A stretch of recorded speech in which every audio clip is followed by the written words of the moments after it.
Is it possible that Broncos GM George Paton is getting overblamed for the Russell Wilson Nathaniel Hackett disaster, and in reality, somebody else is to blame for the past 2 seasons of misery for the Denver Broncos? One Broncos insider suggests that fact. I want to bring in this massive Twitter thread here. And it all starts with a report coming out of New York Jets media. Ironically enough, it's coming from Connor Hughes, the reporter who absolutely trashed on Sean Payton after his comments about Nathaniel Hackett. Hughes is reporting that the Jets made attempts last season to hire someone who would essentially replace Nathaniel Hackett, not as a new offensive coordinator, but a title above who would run the show. There are reports coming out, if you wanted to go and expand on this tweet, if you wanted to go and look at it yourself, that Aaron Rodgers basically did the same thing that he did to Matt LaFleur and to Mike McCarthy, where he was just changing plays at the line of scrimmage and calling his own plays and checking out of almost every single play that Nathaniel Hackett would call. The hope basically is in New York right now, and I'm just trying not to laugh because this is hilarious, that basically Aaron Rodgers will be able to cover up this season for all of Nathaniel Hackett's mistakes. God forbid if Aaron Rodgers goes down. This is absolutely hilarious. It all continues with Joey Richards saying the Broncos had him and Russell Wilson. There was a discussion between him and Nick Kendall, another Broncos analyst that I highly respect. And then Benjamin Albright gets involved in the conversation. Basically, Kendall says, honestly, that pairing together just seems like how could the person who made both of those signings still have a job? Referring to George Paton. Albright lets us in on a little clue here. It was more than one person, but the he doesn't. Nick Kendall continued, so the GM wasn't the one making the decision on the coach hiring or trade for the QB. Obviously, it was a group of people, but would assume the main onus of those choices would be the GM. I assume you're saying Ellis would be the one in charge of the Wilson and Hackett moves then. That would be new info to me, Kendall continues. And then Albright drops this. Wrong JE.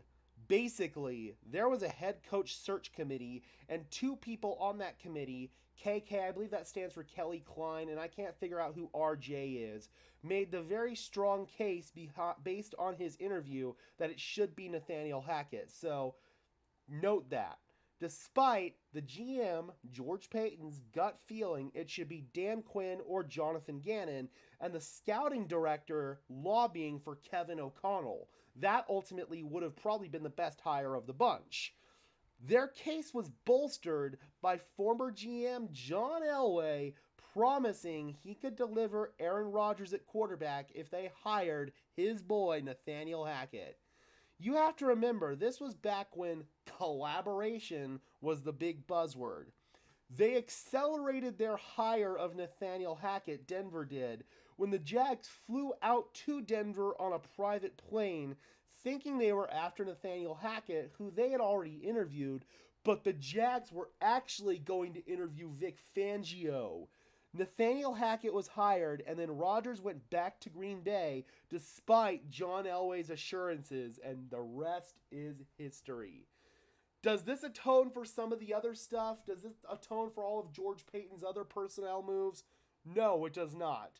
Does this atone for the Russell Wilson contract extension? No, but like I've talked about, that extension was always going to come with the trade. This confirms what we already know. Aaron Rodgers was the main trade target for the Denver Broncos. John Elway was apparently the driving force saying he could get Aaron Rodgers here. Ultimately, Rodgers and the Packers both backed out, and they decided to run things back in Green Bay for another year. The Broncos were left with, oh crap, what do we do? We already hired Nathaniel Hackett. They had to pivot to Russell Wilson, and that leads us to where we are today, Broncos country. Wow. Just wow. That's one last blunder from John Elway on his way out the door, as far as I'm concerned, if this report is indeed true. I don't know how much of it is, but we will never really know. This is insane that this came out, man. Absolutely insane.